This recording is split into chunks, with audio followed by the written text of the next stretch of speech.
Fils et du Saint-Esprit. Amen. Le Seigneur soit avec vous. Et avec votre esprit. Bien-aimés du Seigneur, en ce jour, l'Église nous invite à célébrer la fête de Sainte Marie-Madeleine.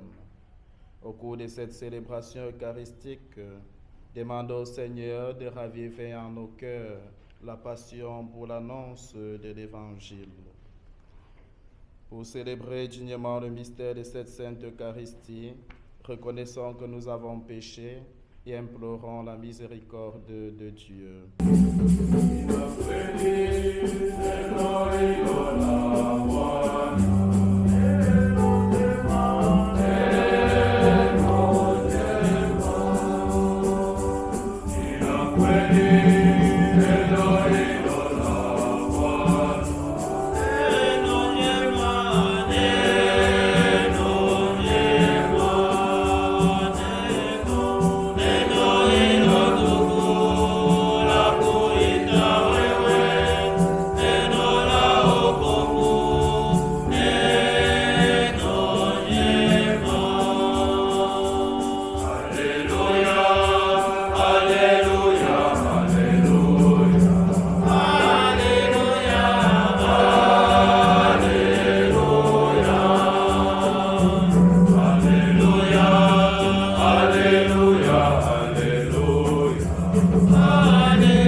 Le premier jour de la semaine, Marie-Madeleine se rend au tombeau de grand matin.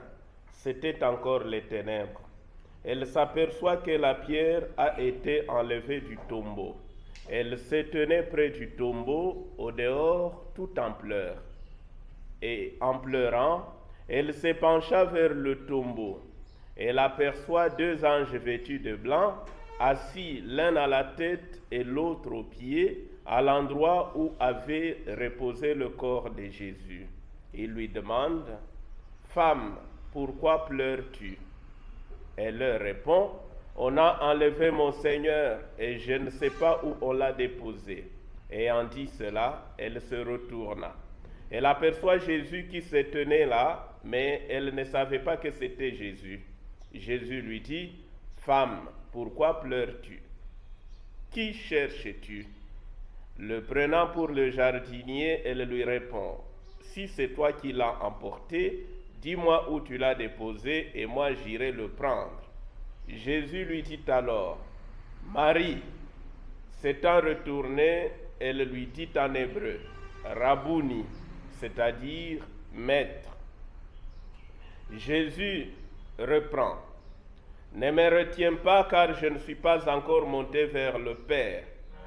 Va trouver mes frères pour leur dire que je monte vers mon Père et votre Père, vers mon Dieu et votre Dieu. » Marie-Madeleine s'en va donc annoncer aux disciples, « J'ai vu le Seigneur » et elle raconta ce qu'il lui avait dit. Acclamons la parole de Dieu. Louange à toi, Seigneur Jésus.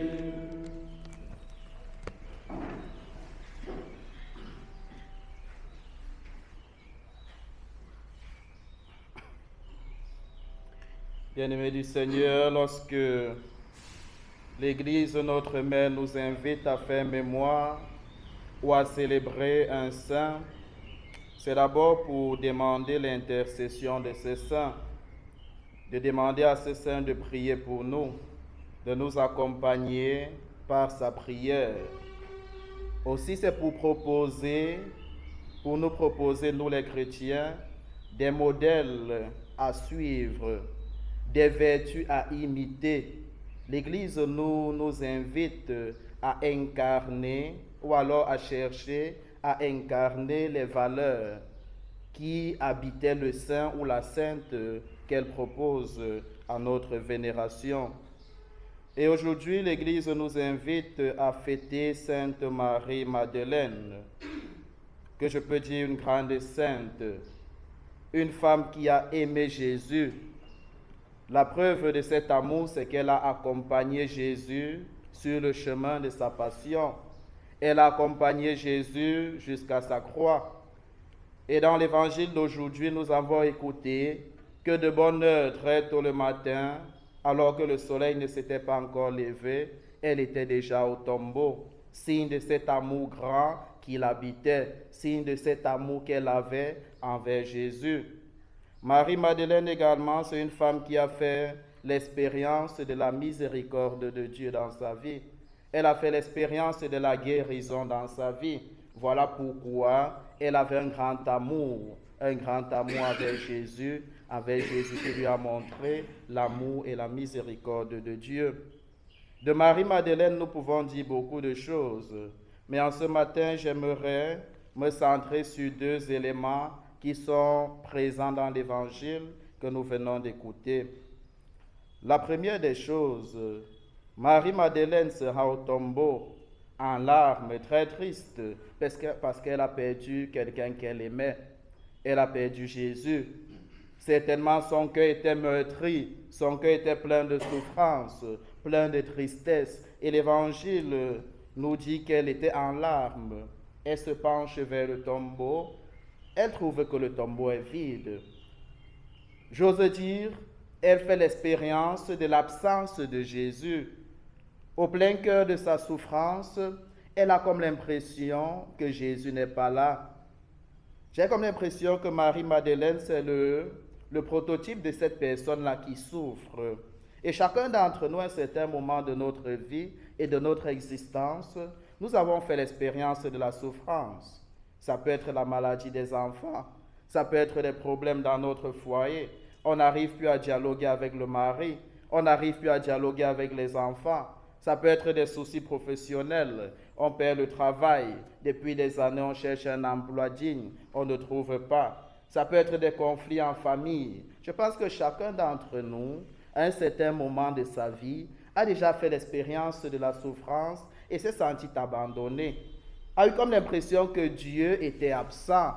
Parfois, on se pose la question, est-ce que Dieu voit ma misère? Est-ce que Dieu voit ma souffrance? Est-ce que Dieu voit mes larmes? Pourquoi est-ce que Dieu ne réagit pas? Chacun d'entre nous, à un certain moment de notre vie, nous faisons cette expérience-là où nous avons comme l'impression que Dieu est absent. Alors, ce qui est intéressant dans l'Évangile, c'est que lorsqu'elle se retourne, elle voit Jésus. Comme pour nous dire qu'au plein cœur de nos souffrances, même si nous avons comme l'impression que nous sommes abandonnés par Dieu, le Seigneur est là auprès de nous.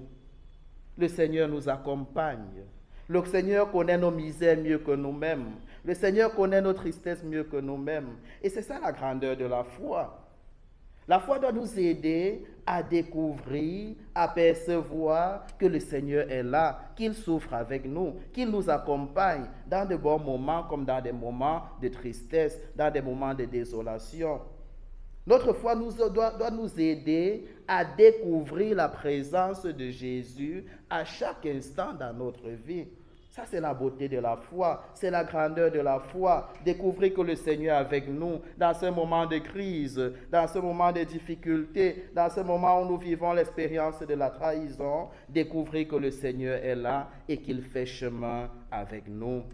C'est la première expérience que j'aimerais partager, le premier appel que le Seigneur nous fait en ce matin.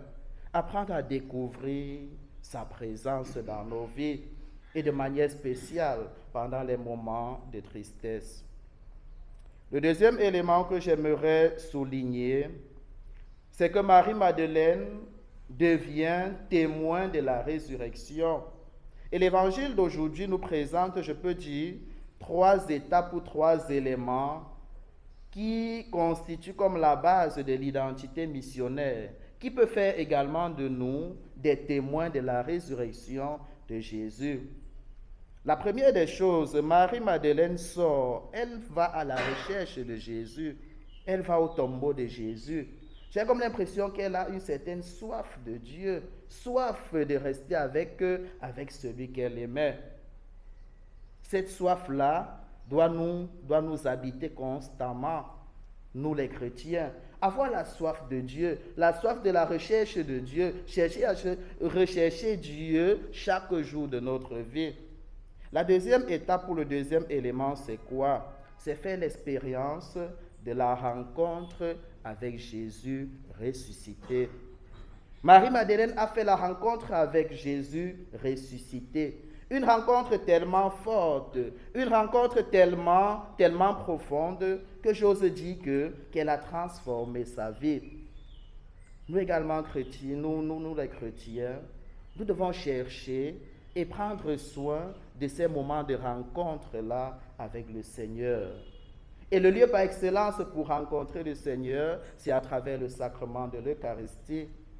À travers l'Eucharistie célébrée le matin, où j'ai fait l'expérience de la rencontre avec celui-là qui m'a aimé et qui a versé son sang pour mon salut.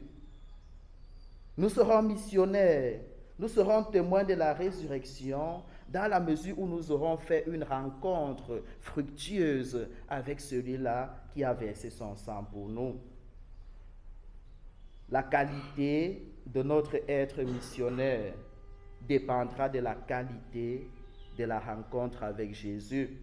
La fructuosité de notre mission dépendra de la qualité ou alors de la profondeur de notre expérience avec Jésus. Parce que définitivement, nous comme chrétiens, nous ne sommes pas appelés seulement à répéter ce que nous avons écouté ou alors à redire ce que nous avons lu dans des livres. Nous sommes appelés à partager notre propre expérience de foi. Nous sommes appelés à partager notre propre expérience de rencontre avec le ressuscité. Nous sommes appelés à partager cette joie-là, cette joie de se sentir aimé, de se sentir rencontré par le Seigneur malgré nos fragilités. La dernière des choses, le Seigneur envoie Marie, va dire à mes frères, deviens témoin. Et elle alla annoncer ce qu'elle a vu. Elle est allée partager sa propre expérience de la rencontre avec le ressuscité.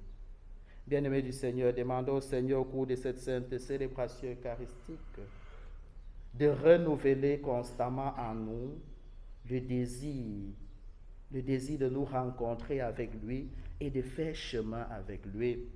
Demandons-lui également de raviver en nous le zèle et la passion pour l'annonce de son évangile, que nous puissions être dans ce monde des témoins d'espérance, que nous puissions être dans ce monde des témoins de Jésus mort et ressuscité pour nous. Le Seigneur soit avec vous. Et avec votre esprit.